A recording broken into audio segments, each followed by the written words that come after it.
A paz do Senhor, meus amados, que coisa boa é podermos estarmos aqui nesta noite. Eu quero ler aqui um rápido histórico da Igreja Evangélica Assembleia de Deus, aqui na cidade de Camboriú. Há algo profundamente sagrado em pertencer à igreja. Não se trata apenas de paredes, nem de um templo erguido por mãos humanas. Trata-se de um encontro vivo, constante e transformador entre Deus e o homem. Ser igreja é ser abrigo quando o mundo rejeita, é ser esperança quando tudo parece perdido, é ser luz que insiste em brilhar mesmo quando as trevas tentam prevalecer. E é nesse cenário que a história da Assembleia de Deus em Camboriú se levanta, não como um simples relato do passado, mas como um testemunho vivo e pulsante da fidelidade de Deus. Tudo começou de forma simples, como quase tudo que nasce no coração do Senhor Deus. Por volta de 1948, quando ainda éramos uma congregação ligada ao campo de Itajaí, Deus já escrevia os primeiros capítulos dessa história. Lá no povoado do Louro, conhecido hoje como Lajeado, aconteceram os primeiros cultos em que ninguém imaginou que ali começava uma obra que alcançaria gerações. Logo o trabalho cresceu na zona rural e eles foram para o cerro. E ali muitos irmãos que abraçavam o Evangelho enfrentavam rejeição, afrontas e perseguições e perigos de morte. Porém, havia algo mais forte do que qualquer oposição. Havia convicção, havia fé, havia a chama do Espírito Santo ardendo em seus corações. Nesse tempo, o irmão Felipe Rocha assumia a direção da igreja, apoiado por obreiros de grande valor que não mediam esforços para levar a palavra de Deus. O rebanho crescia, mesmo em meio a tanta perseguição. O tempo passou e a igreja foi congregar na casa do irmão Rufino, aguardando a construção da igreja de madeira no bairro Rio Pequeno. Foi ali que ocorreu um dos momentos mais marcantes da história daquela congregação. Na véspera da inauguração da igreja de madeira, um incêndio suspeito consumiu a estrutura e tudo o que havia. Mas o que poderia ser o fim tornou-se um marco de fé. No meio das cinzas, a igreja se manteve de pé. Reuniram-se ali mesmo e realizaram um culto onde a glória de Deus se fez presente. Aleluia. Então, cheios de ousadia do Espírito Santo, lançaram a pedra fundamental da próxima igreja. Esse dia marcou a vida de quem ali esteve no culto das cinzas, porque a promessa permanece.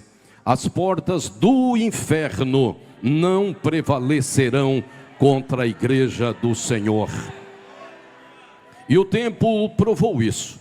Em 1966, o templo de alvenaria no bairro Rio Pequeno foi inaugurado, testemunhando que aquilo que Deus começa, Ele mesmo sustenta. Pouco depois, o presbítero Geazi, a pedido do pastor Manuel Miranda, adquiriu um terreno. Ao vê-lo, o pastor não acreditou que aquele local, tomado por mato, pudesse ser o lugar ideal para a igreja. Mas havia ali uma visão que ultrapassava o presente. Com fé, o presbítero declarou que aquele seria o centro da cidade. Após o pastor Felipe Rocha, deram continuidade a essa missão com o pastor Pedro Cardoso, depois com o pastor Oswaldo Lemos, que começou o movimento de construção da igreja e cultos evangelísticos nas praças. E assim foi.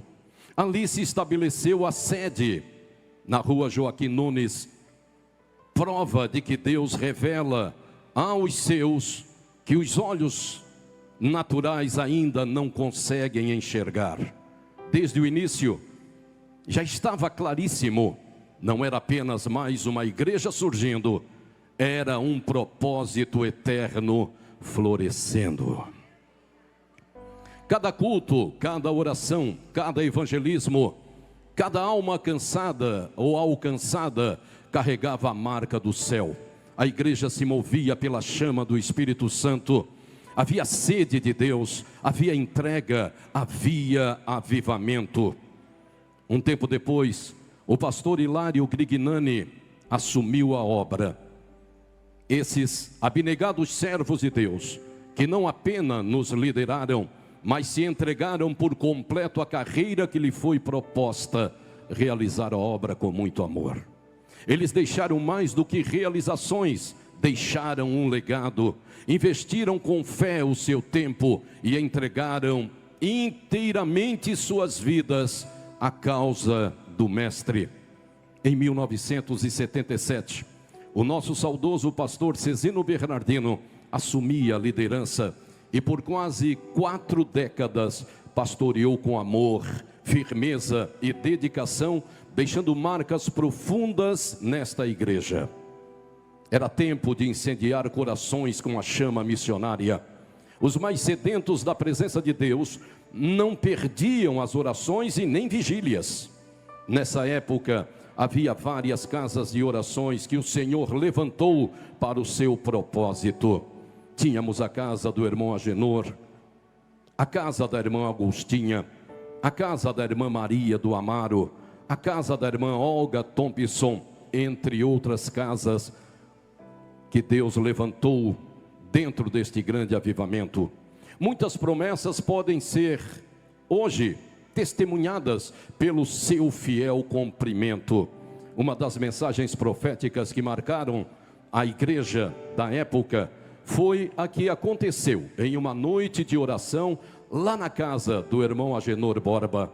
E essa situação espiritual envolvia principalmente os jovens. Naquela noite, Deus usou poderosamente o jovem Roberto Olegário, hoje pastor Roberto Olegário, popular Bel.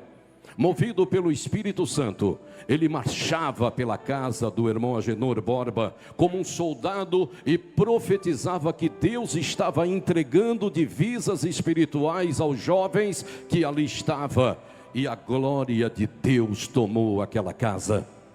Naquele momento, talvez não seria possível entender a profundidade daquela profecia, como muitas outras, mas hoje podemos ver seu cumprimento.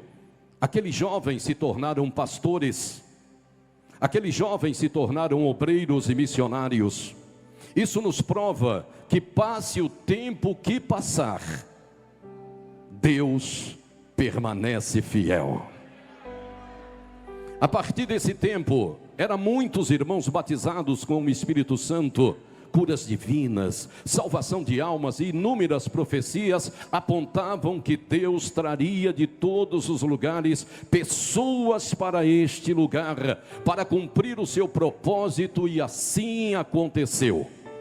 Deus sacudiu os 4 cantos desta nação com um grande avivamento, atraindo pessoas de todas as regiões para a pequena Camboriú. Chegou o tempo do cumprimento das promessas. Deus confiou à igreja de Camboriú uma missão que ecoa além das fronteiras. Gideões missionários da última hora, na pessoa do saudoso pastor Cezino Bernardino, presbítero César Furtado e demais companheiros, juntos trabalharam unindo o Brasil para evangelizar o mundo. Nosso primeiro congresso aconteceu em 1983 com um tema: é já a última hora, onde Camboriú foi impactada pelo poder de Deus, e nos anos seguintes não foram diferentes. Mas, e mais, pessoas começaram a chegar para participar dos congressos de missões. Logo surgiram os convites para a nossa equipe de pastores pregarem a palavra, levando a chama missionária por todo o Brasil e em vários países. A maior evidência de que uma igreja local está rendida ao propósito do Senhor foi a sua voluntariedade. A igreja em Camboriú, ela foi tão incendiada que não retinha mão para ofertar, mas semeava com amor, dando o exemplo de que contribuir para a obra missionária também faz parte da chamada da igreja. De Camboriú para as nações, o evangelho tem sido anunciado. Nosso desafio missionário começou em 1979, quando enviamos a primeira missionária ao campo, Alenir Bernardino, para o país da Argentina. Depois dela, muitos outros foram enviados e outros ainda serão. Muitos outros missionários já chegaram aos lugares mais remotos da terra, deixando a resposta de que o Senhor é quem chama, e quando chama, capacita, e quando capacita, envia. Nós fomos e somos ainda uma incubadora que Deus usa para preparar homens e mulheres para a realização da obra missionária.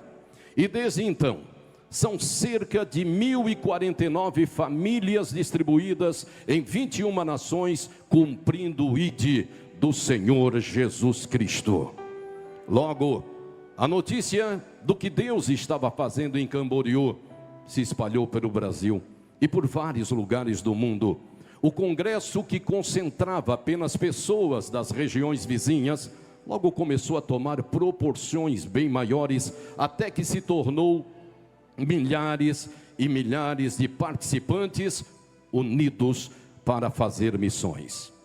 Após a partida do pastor Cezino Bernardino, o legado seguiu com seu filho pastor Reuel Bernardino, que pastoreou a igreja por 2 anos. E posteriormente, a igreja recebeu o nosso querido pastor Zilmar Melquíades Miguel e a sua esposa Maria Inês, que até os dias de hoje conduz este rebanho com temor, amor e fidelidade ao Senhor. Aleluia. E hoje,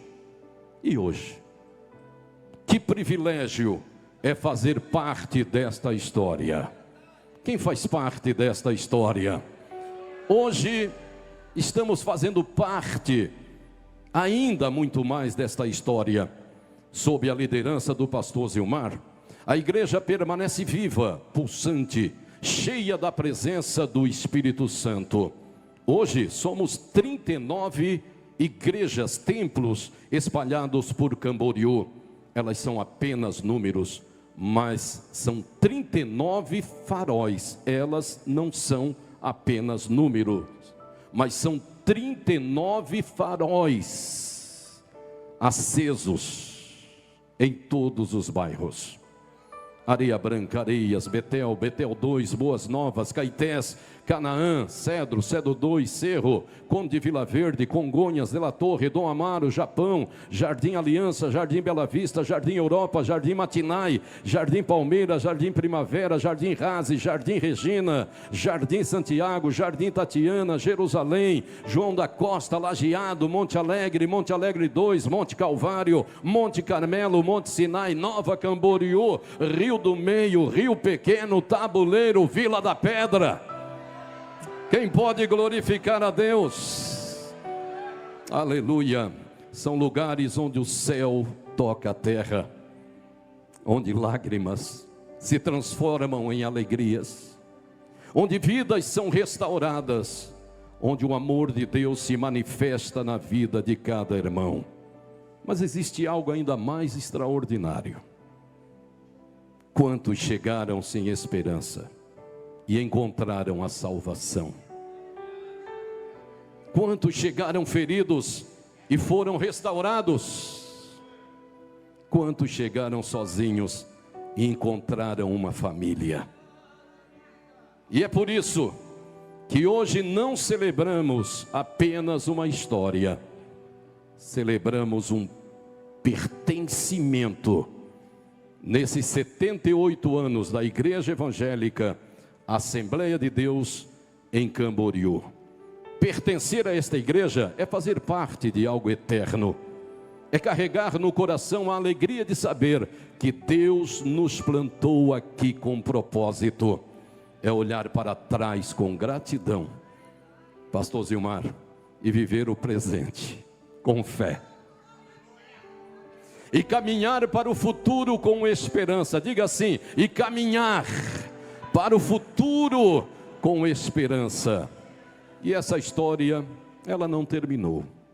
Ela continua sendo escrita. Não com uma tinta simples, mas com vidas. Cada um de vocês contam essa história. Parabéns, amada igreja de Camboriú. Que nunca falte entre nós o amor que nos acolhe, a fé que nos sustenta e a presença gloriosa do Senhor para nos guiar. E que juntos possamos seguir firmes e alegres nessa caminhada até o grande dia em que ouviremos uma trombeta e subiremos. Quem vai para lá, levante a sua mão. E o veremos face a face. Aquele que é a razão de tudo, o nosso Senhor e Salvador Jesus Cristo. Ele é o dono dessa história. E quem crer, levante a sua mão e diga glórias a Deus. E quem crê, olhe para o irmão à direita e à esquerda. E quem crê, levante-se mesmo e aplauda aquele que vive e reina para todo sempre. Ele é o dono dessa história.